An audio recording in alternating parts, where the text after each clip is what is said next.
Le marché de l'occasion des Tesla s'est-il effondré en cette fin d'année 2022? C'est ce qui semblerait.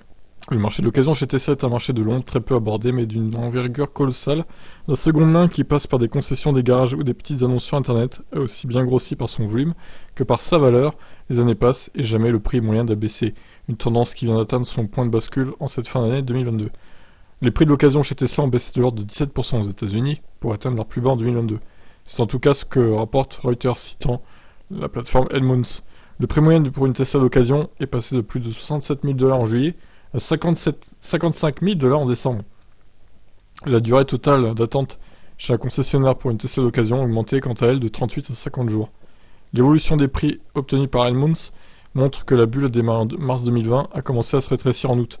Entre-temps, les prix moyens pour une Tesla passaient de 58 000 $ à 67 000 $. Difficile de savoir si la chute débordera sur 2023, mais d'ici là, prenons le temps de se pencher sur les raisons.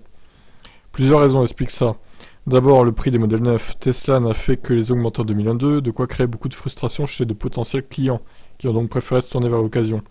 À demande élevée, prix en hausse, et forcément le prix de l'occasion. Les prix de l'occasion suivent aussi les prix du neuf.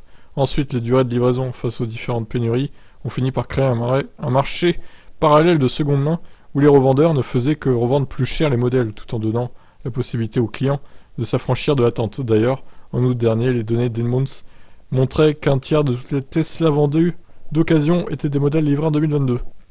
Bon, attention parce que ça parle du marché américain, donc c'est peut-être un peu différent en Europe quand même. Cette année a aussi entraîné une hausse de la demande globale dans les modèles électriques et les revendeurs se sont donné à cœur joie de satisfaire cette demande. Aujourd'hui, cette croissance ralentit. Une partie a aussi laissé tomber la solution de l'occasion pour retrouver d'intérêt avec le marché du neuf, alors qu'un nouveau crédit d'impôt fédéral arrive le mois prochain aux US pour inciter les citoyens à acheter de l'électrique. Made in America. En parallèle, les prix de l'électricité et à l'approche de cette fin d'année, les consommateurs ont tourné en partie le dos à la mobilité électrique en attendant que l'aide financière américaine soulage leur portefeuille.